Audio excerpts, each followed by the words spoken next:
สบายดีทุกคนยินดีต้อนรับเข้าสู่เล่าเกาหลีเล่า Career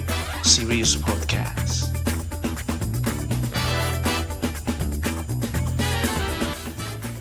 พอดแคสต์นี้จะเป็นบอนที่พวกเขาสองคนซึ่งว่าเป็นตัวแทนนักศึกษาลาวที่กำลังศึกษาอยู่ประเทศเกาหลีใต้จะมาแบ่งปันประสบการณ์มุมมองชีวิตและสร้างแรงบันดาลใจให้แก่วัยหนุ่มในการใช้ชีวิตผ่านการสนทนาของพวกเขาสองคนและก่อนที่จะไปฟังฝากทุกคนกดไลค์กดแชร์กด Subscribe เป็นกำลังใจให้พวกเขาเด้อสวัสดีทุกคนกลับมาพบกับพวกเขาอีกแล้วเนาะกับดาวและเจมส์หัวข้อที่พวกเขาจะมาสนทนากันในมื้อนี้แม่น3นิสัยที่เปลี่ยนหลังจากมาอยู่เกาหลีเราแม่นแล้วเนาะเป็นหยังเฮาจึงยกหัวข้อนี้ขึ้นมาเว้าเจมส์ที่ทุกคนฮู้เนาะนิสัยมันมีบทบาทสำคัญหลายในการที่เฮากำหนดชีวิตประจำวันแล้วก็ความเป็นอยู่ที่ว่าเฮาต้องใช้ชีวิตอยู่โดยตลอดเพราะนิสัยน่ะเป็นตัวที่ว่าเฮ็ดขับเคลื่อนให้เฮามีพฤติกรรมแล้วว่าเคลื่อนไปแม้กระทั่งกรอบความคิดของเฮานี่ซึ่งเป็นแกนสำคัญที่ว่าเฮ็ดให้เฮาคนผู้นี้ว่าจะประสบผลสำเร็จหรือว่าคนผู้นี้จะบ่ประสบผลสำเร็จหรือว่าคนผู้นี้จะเป็นคนที่ว่าติดเกมอย่างต่างๆสามารถบ่งบอกได้เลยว่านิสัยคนผู้นั้นนิสัยเป็นนิสัยที่ดีหรือบ่ดีแม่นล่ะเนาะแล้วก็แบบพวกเฮาย้ายมาอยู่เกาหลีก็แบบหลายปีแล้วก็รู้สึกว่าตัวเองนะมีนิสัยอีหยังแบบเปลี่ยนไปหลายก็เลยว่าอยากจะมาแชร์นำทุกคนเอาเป็นว่าเฮามาฟังกันเลยเนาะว่า2คนพวกเขานี่ว่า3นิสัยของตัวเองเปลี่ยนไปหลังจากมาอยู่เกาหลีนะมีหยังแหน่เจมส์มันคิดว่ามีหยังแหน่ที่แบบเพิ่นเปลี่ยนไปสำหรับตัวเขาเนี่ยแม่นเขาคิดว่าเริ่มจากเพิ่นเลยบ่เขาเพิ่นเป็นคนที่ว่าเอาคนนี้มาเว้าได้เขาให้เพิ่นเริ่มกันซะ Lady First นะครับโอเคสำหรับเขารู้สึกว่าอันที่ตัวเองสังเกตเห็นได้ชัดที่สุดนะอันที่1น่าจะเป็นการติดนิสัยที่แบบว่าเฮ็ดอีหยังไวๆเพราะว่าคนเกาหลีนะแบบเขาจะเป็นคนที่ว่ามีวัฒนธรรมแบบว่าเฮ็ดอีหยังไวๆคือแบบปัลลีหมุนหัวก็คือวัฒนธรรมการเฮ็ดอีหยังไวๆบ่ว่าจะเป็นการแบบย่างการใช้ชีวิตการกินหรือว่าการแบบจัดการกับชีวิตซินะรู้สึกว่า1ปีแรกๆยังบ่เห็นชัดปานใดแต่พอย้ายมาอยู่โซลซึ่งว่าโซลก็เป็นแบบเมืองที่ว่าวุ่นวายแล้วแบบทุกคนใช้ชีวิตไวแฮงก็เลยรู้สึกว่าตัวเองหั่นน่ะต้องได้แบบเปลี่ยนไปตามแบบคนที่ว่าเขาเจ้าใช้ชีวิตอยู่นี่ซินะแล้วแบบหันกลับมาเบิ่งตัวเองรู้สึกว่าตัวเองแบบย่างไวโดยอัตโนมัติซินะพอกลับไปอยู่ลาวก็รู้สึกว่าอยู่สึกตัวเองก็ย่างไวแต่ว่าบ้านเฮาด้วยความที่แบบชิลๆค่ะนะก็เลยรู้สึกว่าอันนี้ก็เป็นจุดที่ว่าเปลี่ยนไปแบบว่าเห็นได้ชัดเจนเลยเนาะคือค่ะแม่นเพิ่นเดะซะนะอันที่ว่าเห็นได้ชัดเจนว่าตัวเองเปลี่ยนนี่มันหยังแน่คิดว่าเกิดมันทุกคนที่มาเฮียนนี่เกาหลีตื่นสวยเพราะว่าที่เฮาฮู้แล้วอยู่บ้านเฮาเนาะซุเฮาอยู่กับพ่อแม่บ่ซึ่งเฮาสินอนอยากนอนตื่นสวยเฮาก็นอนบ่ได้เฮาก็ต้องได้เฮ็ดตามกฎที่อยู่เฮือนนั้นแต่ว่าเฮาหลังจากที่ย้ายมาอยู่เกาหลีปั๊บก็คือเฮาต้องเป็นเจ้ากี้เจ้าการด้วยตัวเองเฮาต้องฮู้ว่าโอเคเวลาใดเฮาสิลุกได้เฮาสามารถเลือกได้ตามใจว่าเฮาอยากลุกเลยบ่มีไผที่จะมาบอกลุกแม่เอาน้ามาสาดใส่บังเทื่อมันบ่มีคนที่มาจังซั่นแล้วมันก็เลยเฮ็ดให้เฮาแบบกลายเป็นนิสัยที่ว่ายังไงคันสิว่าอีหลีก็มันเป็นนิสัยที่บ่ดีเด้ที่นิสัยตื่นสวยเกินขอบเขตนี่บางทีแบบเฮานอนดึกตื่นสวยมันนอนดึกคือเฮานอนดึกบ่แม่นว่าเฮาเฮ็ดเวียกเฮ็ดงานหรือว่าเฮ็ดอย่างหาอันที่มันเป็นผลประโยชน์ต่อเฮาคือแบบเฮาเล่นโทรศัพท์บางทีนะเพราะว่าบ่มีคนที่มาบอกเฮาให้นอนคือตะกี้เนาะคือพ่อแม่เฮาต้องมาบอกซึ่งบางคนก็มากดเบิ่งมันก็เลยให้เป็นนิสัยที่ว่าเสียเลยเขาคิดว่านิสัยนี่นิสัยตื่นสวยนะและเขาคล้ายๆคือเพิ่นเลยอีกอันนิสัยคันสุดว่าอีกนิสัยนึงที่เขาได้จากที่ว่าเปลี่ยนไปเลยคือนิสัยที่เพิ่นเฮ็ดได้ไวทุกอย่างมันต้องไวเพราะหลังจากที่ว่าเขาเคยที่แบบว่า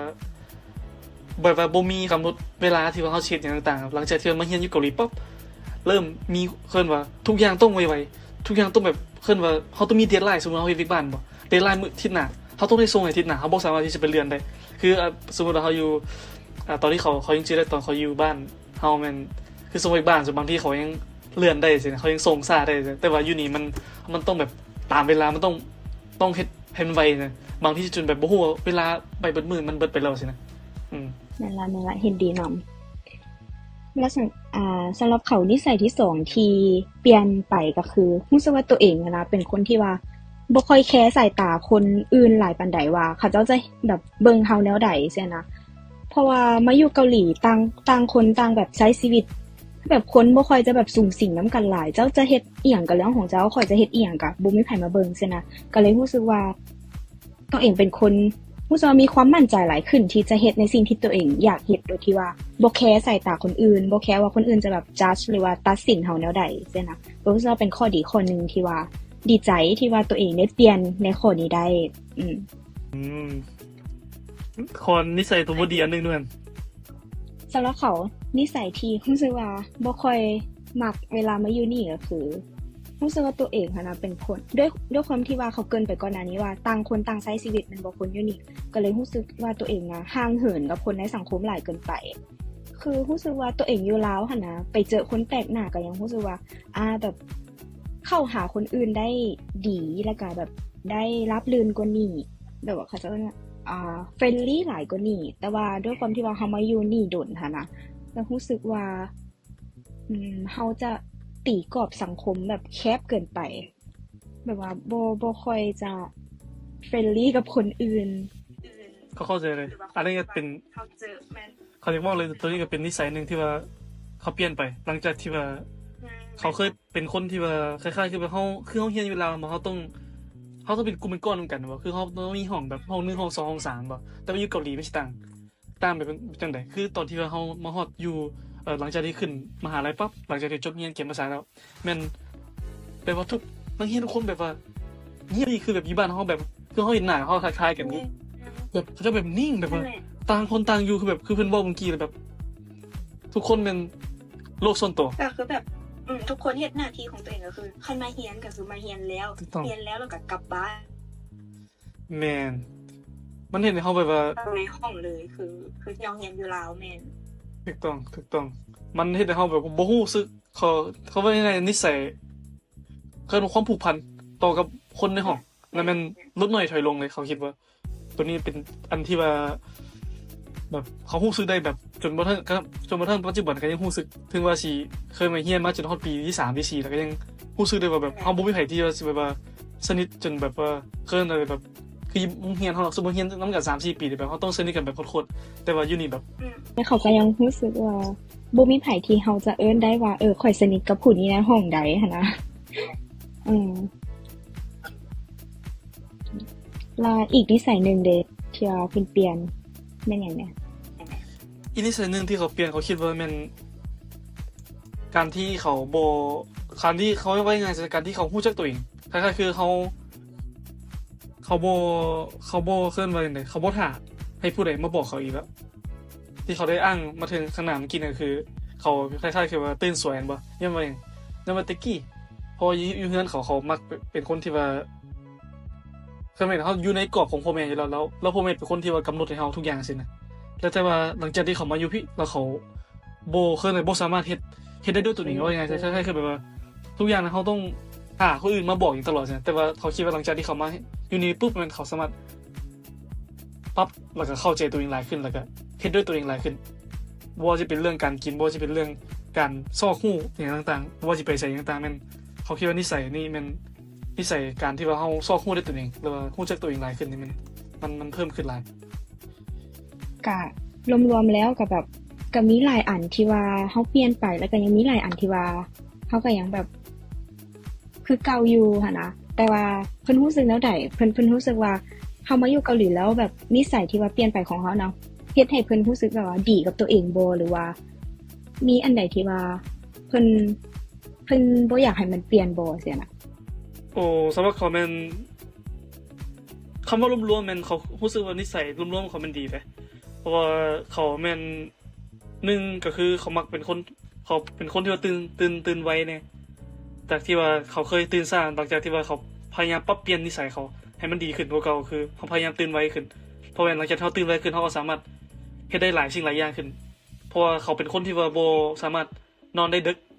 แบบว่านอนดึกหรือแบบว่าเฮียนคือบางคนแบบเฮียนจำเช้าใช่มั้ยเขาเลยเป็นเฮ็ดบ่ได้จังซั่นเขาเลยอาศัยนอนไวแล้วมาตื่นเช้าเฮียนออกเขาคิดว่ารวมๆมันเขาคิดว่าเขามัก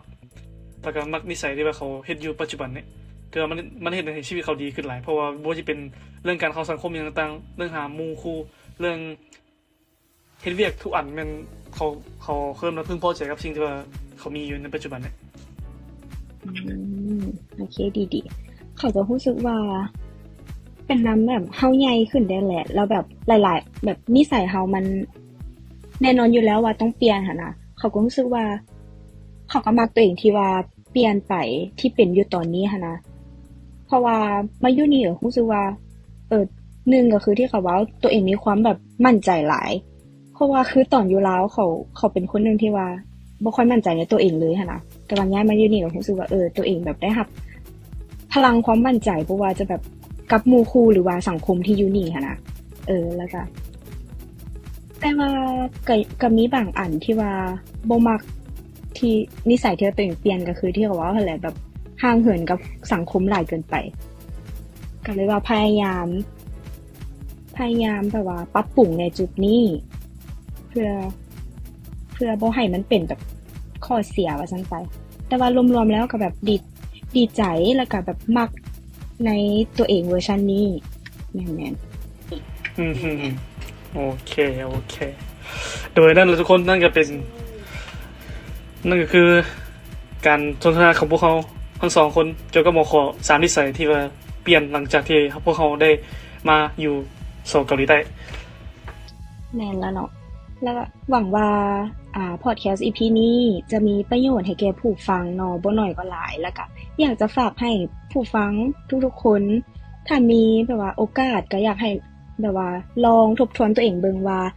มาฮอดณจุดนี้นะตัวเองคิดว่ามีอันใดมีนิสัยใดๆที่ตัวเองเปลี่ยนแล้วก็คิดว่านิสัยใดที่ตัวเองมักหรือบ่มักเบิ่งเนาะเพราะว่าการทบทวนนี้ก็รู้สึกว่าเฮ็ดให้เรารู้จักตัวเองหลายขึ้นแล้วก็เฮ็ดให้เรารู้ว่าเราควรจะพัฒนาจุดใดในแบบพัฒนาจุดใดเพื่อให้แบบว่าการใช้ชีวิตของเขานะมันดีขึ้นเสียนะอยากฝากทุกคนในวันนี้ โดยนั่นก็คือพวกเขา2คนจากช่องเราเกาหลี Lao Korea Series ก็ พบกันวิดีโอหน้าทุกคนขอขอบใจ ขอบใจนะทุกคนบ๊ายบาย บาย